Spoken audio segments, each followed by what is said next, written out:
Olá! Hoje a gente vai mergulhar em uma das tecnologias mais revolucionárias e, claro, controversas do nosso tempo. A engenharia genética. Imagina só ter o poder de editar o código da vida, sabe? Aquele manual de instruções que define cada ser vivo. Vamos descobrir como isso se tornou possível. Para a gente começar, vamos pensar um pouco nessa pergunta. Pense no DNA como se fosse o código de um programa de computador. Um errinho de nada, um erro de digitação mesmo, pode causar uma doença genética gravíssima. E se existisse uma ferramenta para encontrar e consertar esse erro? É exatamente essa a grande promessa da engenharia genética. Agora, para a gente ter uma base mais técnica, a definição científica é bem clara. Basicamente, a manipulação direta dos genes de um organismo. E não é algo aleatório, não. É uma modificação intencional, precisa, quase cirúrgica no código genético. Bom, alguém pode estar pensando, ué, mas nós humanos já não modificamos plantas e animais há séculos com a agricultura? Sim, é verdade. Mas existe uma diferença fundamental entre o método antigo e o novo. Vamos entender que diferença é essa.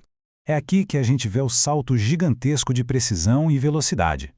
O melhoramento tradicional, aquele que é feito há milênios, é como usar um rolo de pintura, sabe? A gente cobre uma área grande, torcendo para acertar o ponto certo, mas acaba espalhando um monte de tinta indesejada junto.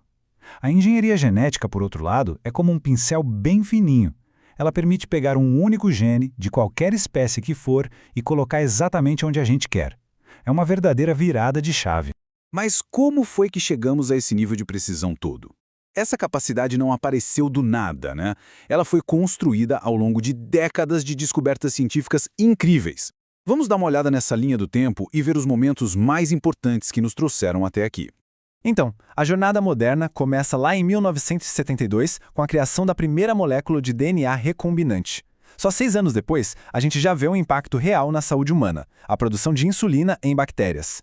Em 94, a tecnologia chega na nossa mesa com o tomate flavor savory. E aí, em 2012, tudo muda de novo. O desenvolvimento do CRISPR deu para a ciência uma espécie de tesoura molecular.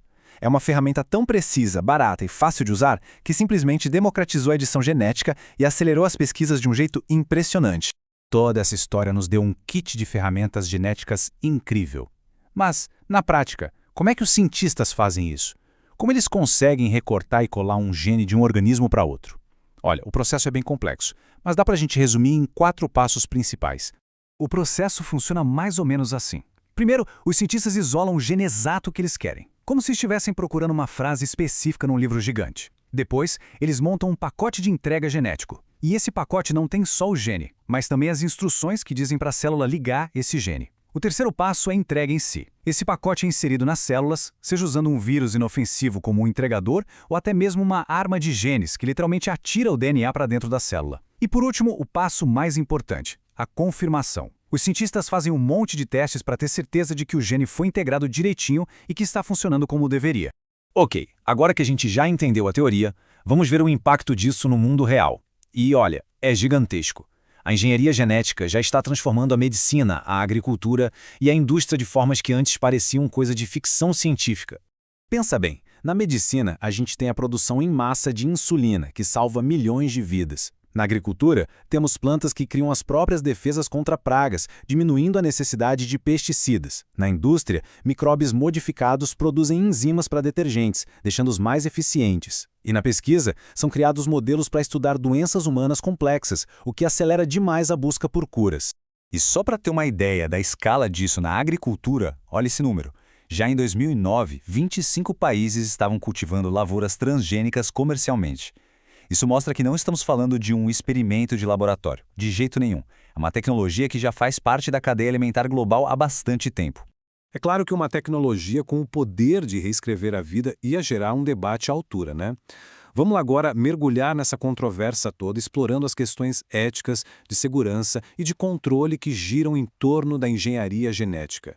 De um lado, existe um potencial imenso. Curar doenças, alimentar uma população que não para de crescer e até combater as mudanças climáticas. Do outro, preocupações muito sérias, questões éticas sobre até onde podemos ir alterando a vida, riscos ambientais, como o impacto nos ecossistemas, e também preocupações econômicas sobre quem controla essa tecnologia e, por consequência, a nossa comida.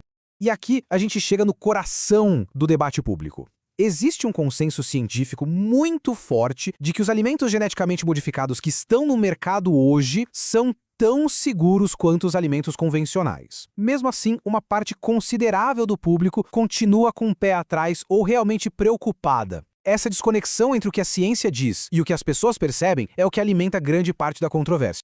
Essa diferença de percepção acabou levando a abordagens regulatórias bem diferentes pelo mundo. Nos Estados Unidos, por exemplo, a regulamentação tende a focar no produto final. Se o milho transgênico é nutricionalmente igual a um milho comum, ele é tratado de forma parecida. Já a União Europeia, por outro lado, tem uma abordagem bem mais cautelosa, focando no processo. Cada OGM, um por um, passa por uma avaliação super rigorosa antes de sequer ser considerado para aprovação. Isso tudo nos deixa com a pergunta fundamental. Já ficou claro que o código da vida é editável. As ferramentas estão aí e ficam mais poderosas a cada dia que passa. Então a conversa mais importante agora não é mais sobre o que podemos fazer, mas sim sobre o que devemos fazer. O que é sensato, o que é ético e o que é bom para a humanidade e para o planeta. A verdadeira questão é: até onde devemos ir?